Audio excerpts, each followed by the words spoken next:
Des Allemands sous l'occupation au marché aux puces de Saint-Ouen, des images de Paris entre 1940 et 1942 sans le filtre de la propagande. Plus de 700 photos inédites et retrouvées récemment dans une brocante. Certaines légendées au dos avec beaucoup d'ironie sur ces Fritz qui se sont emparés de la capitale. Et une grande inconnue, qui est ce photographe? Pendant 5 ans, Philippe Broussard a enquêté pour retrouver ce résistant par l'image. Il en a fait un livre et une série d'été qui racontait ses recherches dans le journal Le Monde.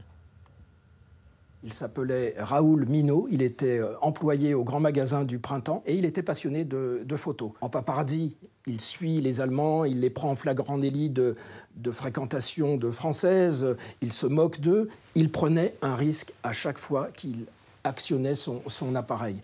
Il prenait un risque à chaque fois qu'il mettait un commentaire au dos des photos. C'est au musée de la Résistance nationale, à Champigny-sur-Marne, que notre journaliste enquêteur a retrouvé d'autres tirages des mêmes photos de Raoul Minot, exposées jusqu'ici anonymement. L'archiviste du musée nous a ouvert ses précieuses boîtes. Ici, nous avons la place de la Concorde, pratiquement vide, avec cette présence de cet Allemand accompagné d'une femme. Et surtout, on a l'ombre du photographe. C'est la seule photo où on aperçoit Raoul Minot, en quelque sorte. Des résistants anonymes de l'image, il y en a très très peu, voire aucun. Ce monsieur Minot, maintenant qu'on le connaît, c'est un des seuls, en tout cas dans notre collection. À sa façon, c'était un résistant. Et ce qu'il nous a légué, d'une certaine façon, est encore une fois inestimable. En 1942, Raoul Minot a été dénoncé.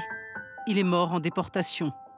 Il vient d'être reconnu mort pour la France, mais pas encore comme résistant.